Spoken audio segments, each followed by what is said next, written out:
Growing up, parents got me a guitar. Said you could do anything, kid, you could go far. You could be the president, fireman, race cars. The sky's the limit, kid, so shoot for the stars. So I strum that guitar every day. Hello everybody, and welcome to Dears Our Life. A lot's changed here since I first launched the channel, not least of which the weather.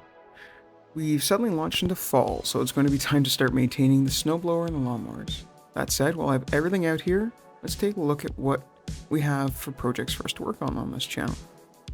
First is our '08 Jeep Liberty. This used to be my parents' vehicle.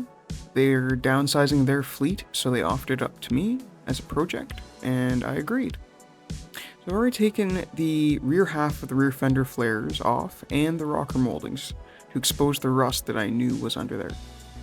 Unfortunately, where we live, they pour salt onto the roads very heavily, and once they swapped over to a brine solution, it made things a million times worse for vehicles and rust.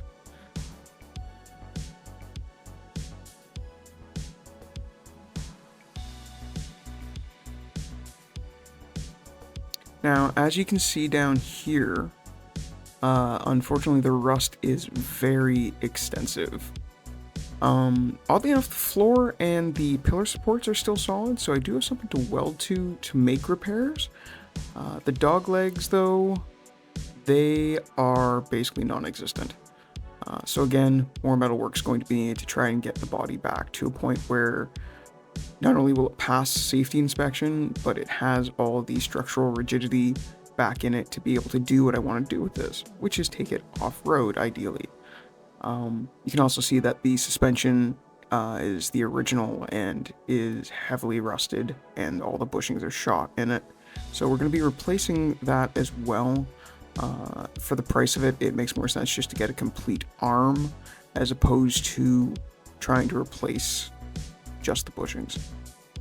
Inside the vehicle is pretty much perfect. It was very well cared for by my parents. Really the only problems that this has had is because of our salt weather.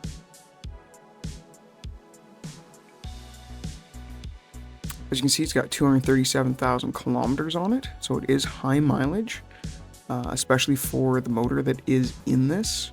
They were not exactly known for reliability. The moment that Daimler Chrysler sold off Chrysler, this family of engines was dropped. This is the 3.7 liter V6. It was known as the Power Tech.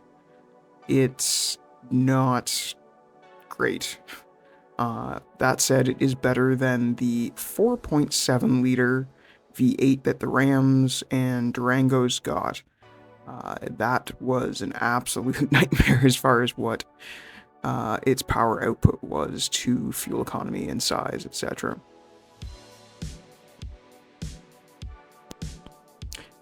Okay, so the plan for this is going to be as a off-roader for just like fire roads, things like that. Then once our daughter is old enough to drive, she is going to get this as her driver, and we're going to turn what I'm going to show you next into my sort of toy with some more in-depth go fast goodies, hopefully. And we'll see how that goes. Hopefully that plan holds true, but we'll see.